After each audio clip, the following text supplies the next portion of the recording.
the upcoming Christmas special will be the final installment of With Love, Meghan. One executive literally called it the farewell disguised as a holiday treat. It's not good. Now, we have talked about Meghan Markle's copycat of Catherine Christmas special, and already, I think there was this idea that Meghan thought she could do the exact same thing that she's done. Meghan is a failure, and that's unfortunate. She had the platform, she had the chance, and we saw what she did with it. That has nothing to do with Megxit. That is her talent. Sorry. When Netflix saw that trailer, they didn't take notes. They pulled the plug instantly. My opinion. Oh, we might get onto that later. And finally, for this segment, it's with a heavy heart I want to talk about Meghan's festive special, because I know that next Wednesday we're going to have to sit down and watch it. But there's been a trailer, Samara. Have you watched the trailer? I have, and yeah, she looks like a crazed forest nymph, just sort of running through. You know a partnership is dead when the executives stop pretending, stop smiling, and stop sending those carefully worded PR statements full of mutual respect and creative vision. No, this time, Netflix simply watched Meghan Markle's holiday trailer, sighed the deepest sigh ever recorded in entertainment history, and said, "We've had enough." And honestly, who can blame them? I'll shoot a scoop. Everyone is smiling on the outside, but inside they know this is the end. The quiet cancellation comes as Netflix prepares to sunset the Sussexes' once massive. Netflix didn't cancel Meghan with a press release. They didn't storm out of the boardroom or leak a tantrum-worthy memo. No, they pulled a move far more humiliating.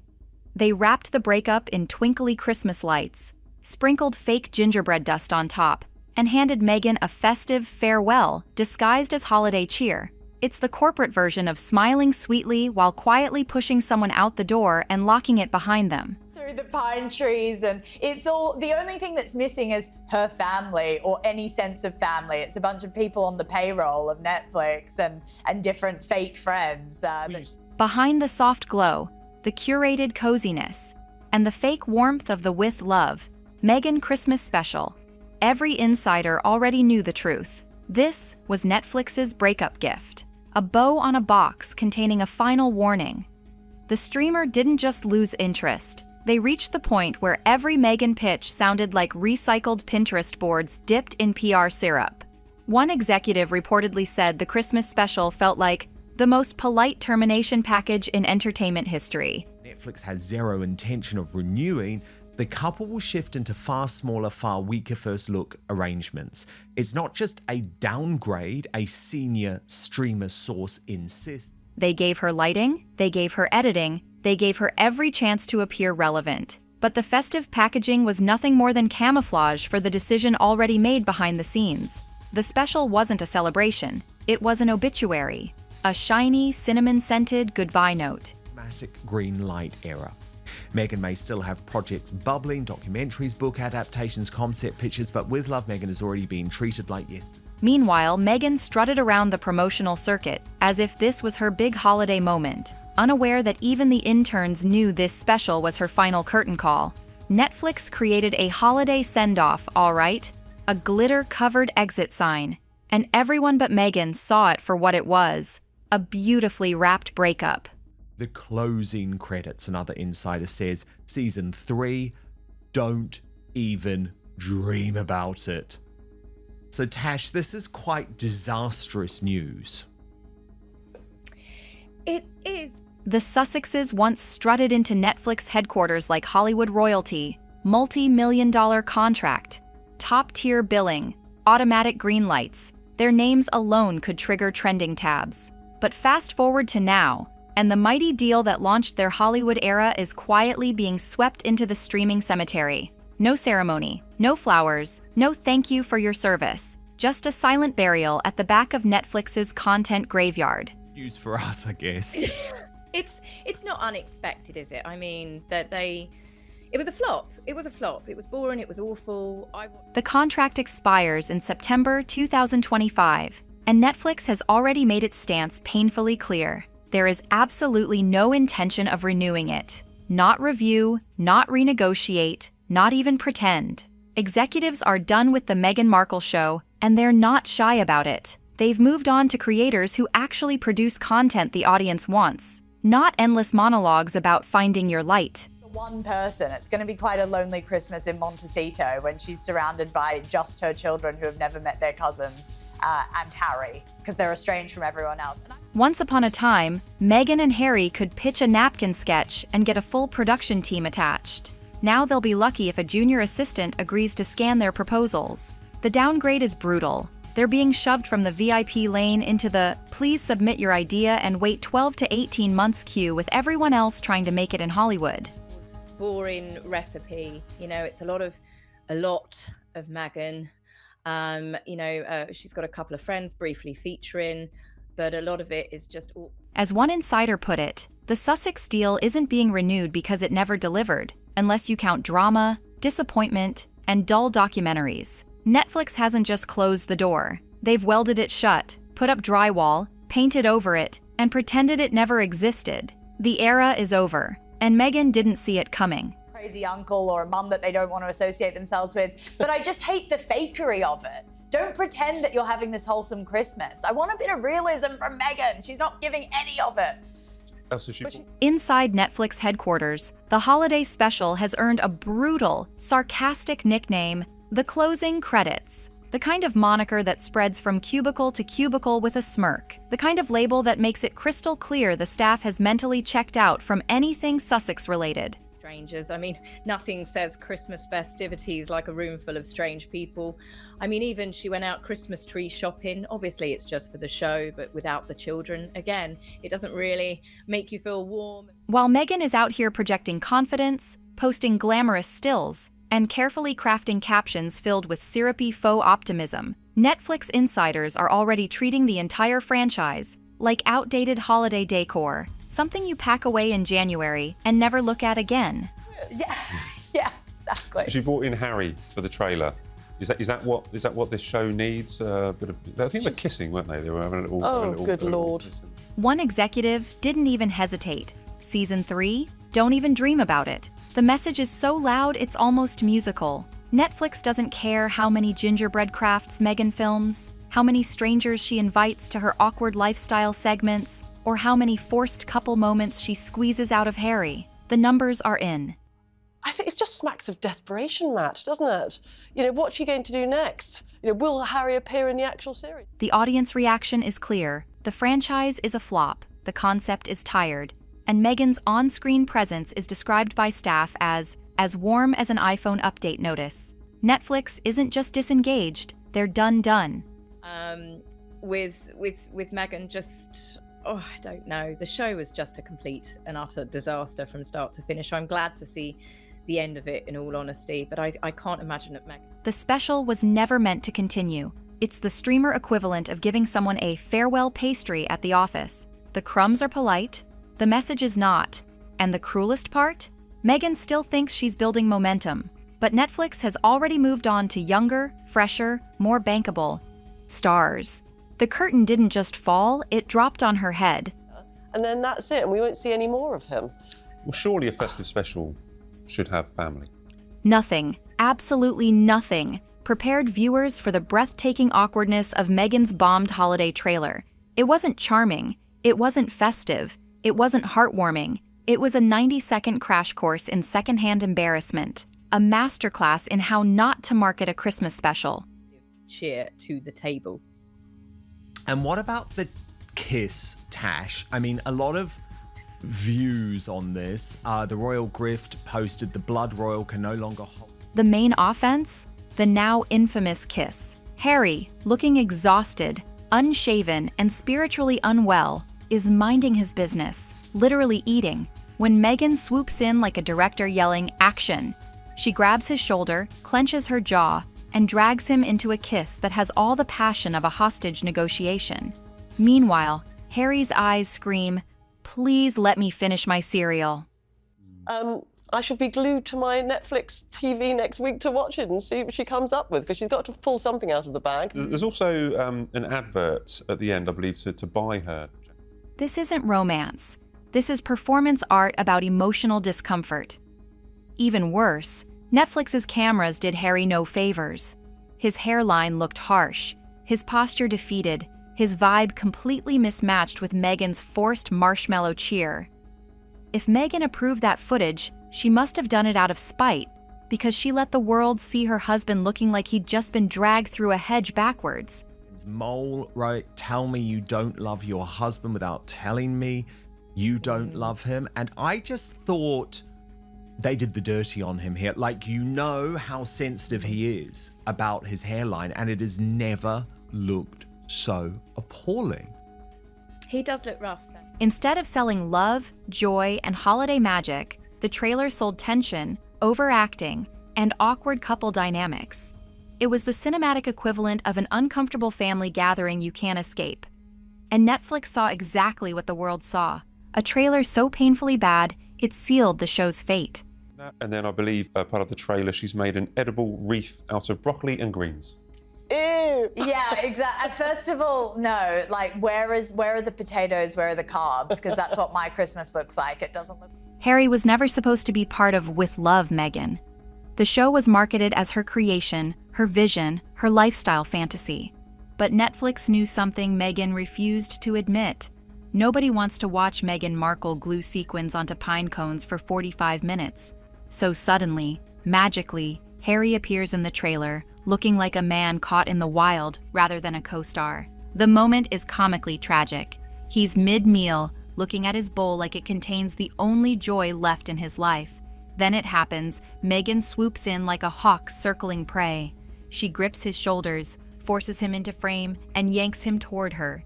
He leans in, not out of passion, but out of survival instinct. Viewers could practically feel the energy leave his soul on camera. Yeah, I first of all, there's no, it's sort of not cordon bleu that she's gone and done that. There's no culinary excellence within this cooking program, even though she kind of... This isn't a kiss.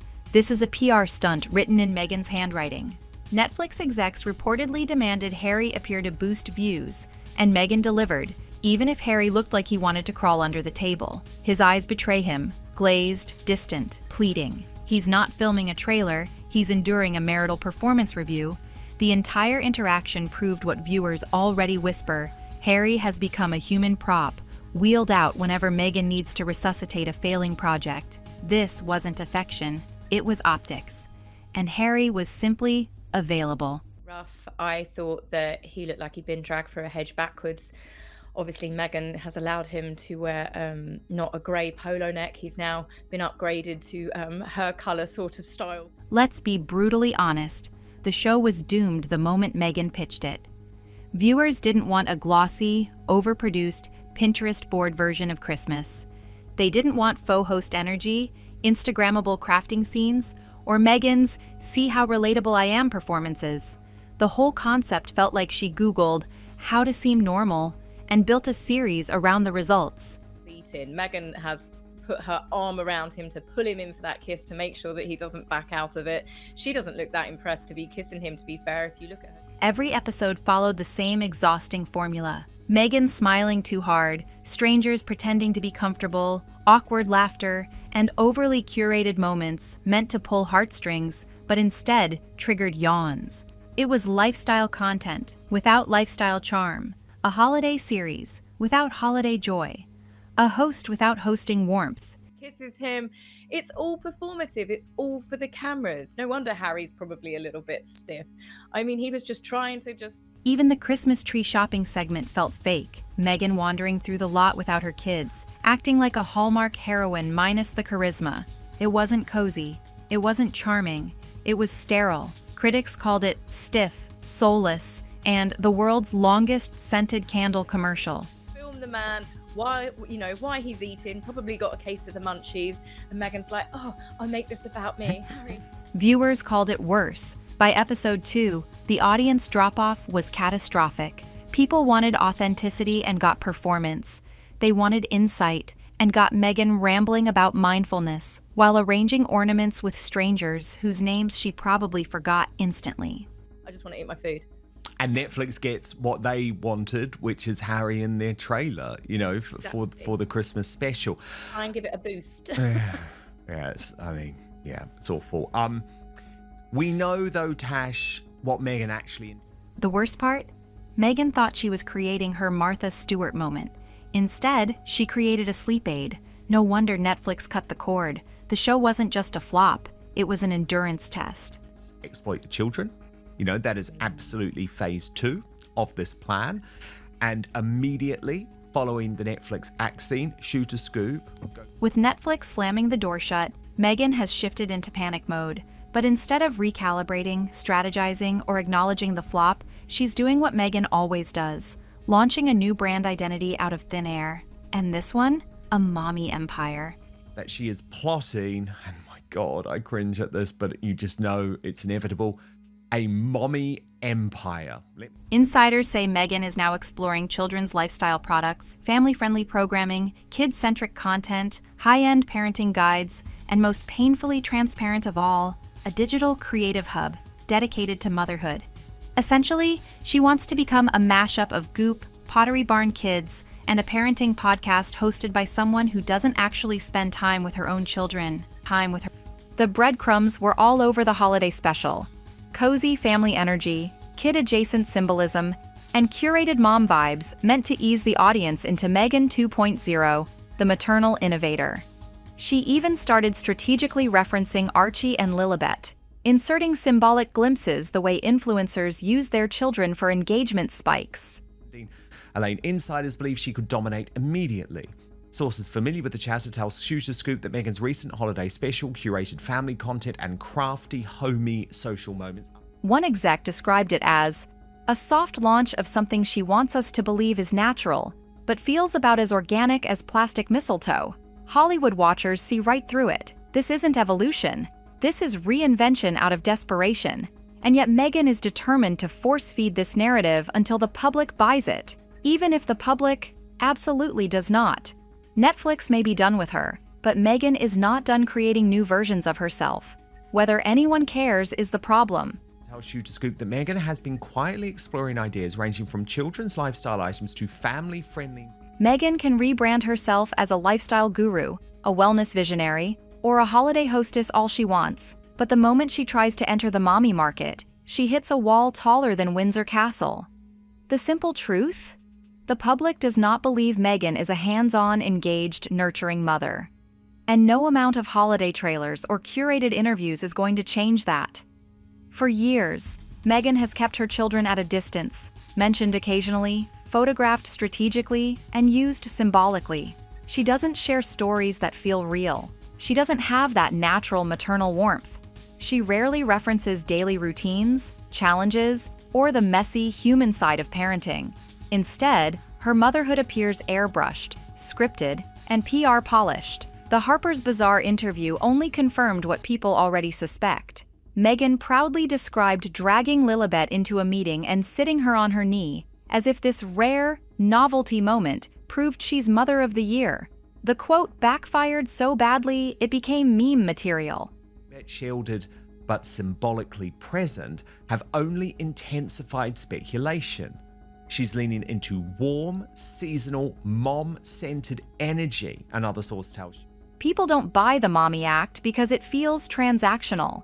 Every family moment in her brand exists to serve the image, not the children. And this is catastrophic for her pivot.